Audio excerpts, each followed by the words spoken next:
Good morning. Jordan Spieth is 27 years old, and he's been a professional golfer now for 7 years. And he's already had an incredible career with highs and tremendous lows. In the first 3 years, Jordan Spieth just did what very few golfers have ever done. He wound up winning 11 tournaments. He won his first major, second youngest, only to Tiger Woods.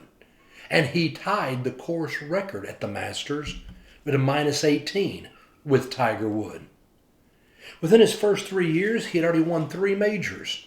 The Masters, the U.S. Open, the British Open. No, people were starting to say, Jordan Spieth is going to break Jack Nicklaus's records of major wins. He's going to be better than Tiger Woods. Everyone was seeing the incredible future and potential of Jordan Spieth.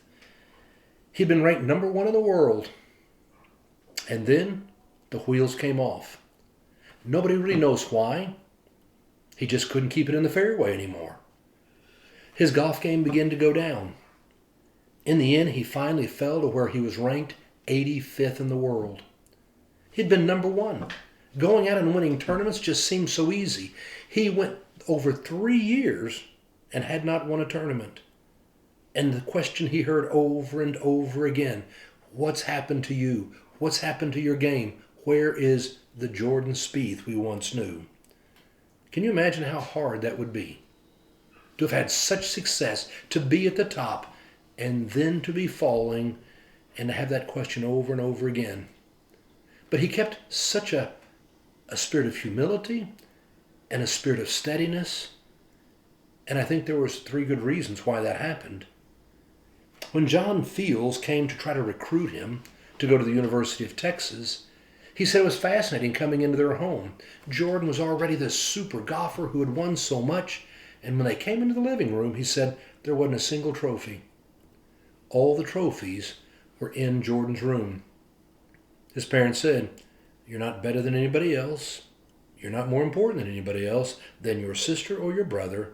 The trophies were in his room, not displayed for all the world to see. Secondly, it was his sister, Ellie. She's 7 years younger than him. She has autism, a neurological problem that isn't really still quite defined, but she loves her big brother, and he is so good to her. And having her his sister, it helps him to remember really what is important. But then third, he grew up in a family who believed going to church was an important thing. Every week you go to church. Your faith matters. And with that faith, with his family, he was able to keep an even keel even in the most difficult of times. And then finally, last week at the Valero Texas Open in San Antonio, Jordan Spieth won again. His 12th tournament. The first time in almost 4 years. And it was so exciting. When he won, he was being interviewed, and they were talking to him about, this moment and really what it was like and how did he feel. And he said, well, there were times that I didn't think that I might ever be back here talking to you like this again about winning a tournament. But he said, I am so blessed. I've had so many people who have stayed with me. I have so many people to thank. And I'm anxious to be able to tell them thank you. His caddy was still with him, the only caddy he's had now for all 7 years. His instructor is still with him. That's been his instructor all that time. And of course, when he won the Valero Open, here came his wife Annie running to be the first to jump into his arms to congratulate him. They were high school sweethearts. Now his wife, she always believed in him. He won the Texas Valero Open. And I look at what it takes to be able to live in a time when you have great ups and great downs.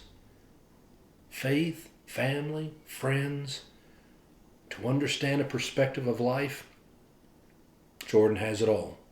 An incredibly humble and kind man. And now we're in the Masters. It's going to be an exciting tournament. But I got to tell you who I'm going to be rooting for. His name is Jordan Spieth, and he did go to the University of Texas. Have a great day.